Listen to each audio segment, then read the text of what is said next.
and welcome back to the EnterpriseJoy podcast, enterprise strategies for leaders in under 5 minutes. I'm Vishal, your mover and shaker of turning trust into repeatable operating discipline. This week, we are turning trust into a capability, and so far, we have measured trust, we have broken it down into leadership behaviors, and we have linked it to outcomes. Now we get even more practical. How do you operationalize trust so it doesn't depend on moods or personalities? In other words, turning trust into routines and rituals that makes your organization predictable. It is not uncommon for humans to dislike processes, whether it's due to bureaucracy or because of scale. I have been a hater myself towards the beginning of my career.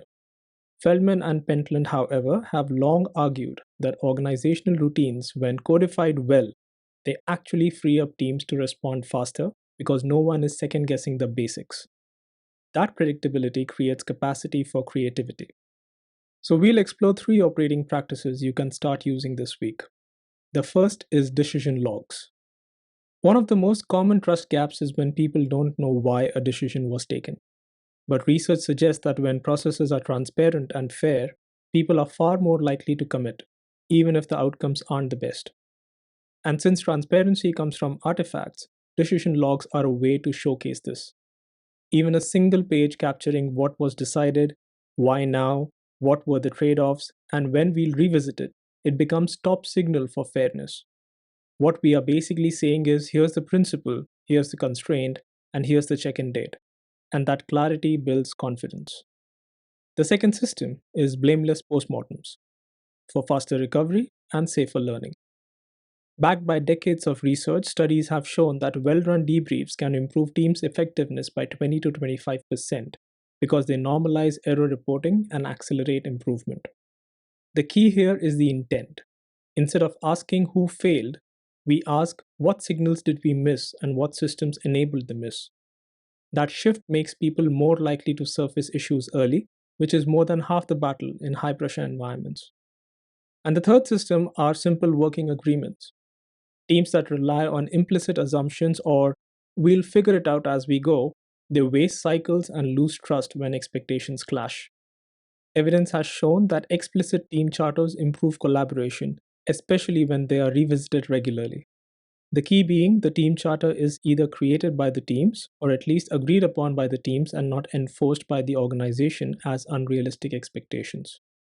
What helps is to state the expected outcomes, and the teams carry the autonomy to design their processes for achieving the expectations.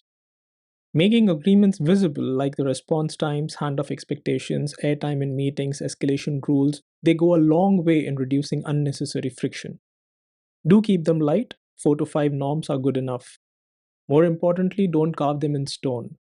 Revisit these once a quarter. Now notice the patterns in these operating systems.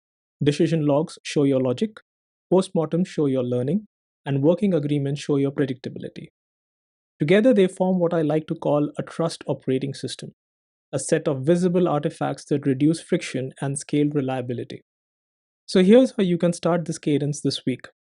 On Monday, publish a 1-page decision log. On Wednesday, run a 20-minute blameless debrief on a small miss.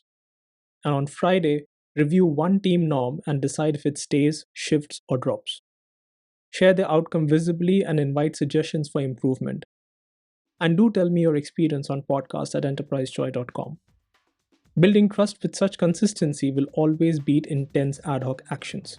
And under pressure, these operating systems become your shock absorbers. So when deadlines squeeze, decision logs stop rework, post-mortem shorten recovery, working agreements cut the handoff friction. And that's how you make trust operational. Tomorrow we'll zoom out and see how to make external trust part of your growth strategy. That's all from me today. I'm Vishal, and this is the EnterpriseJoy podcast, Enterprise Strategies for Leaders in Under 5 Minutes. Set up your trust operating system today. I'll see you tomorrow.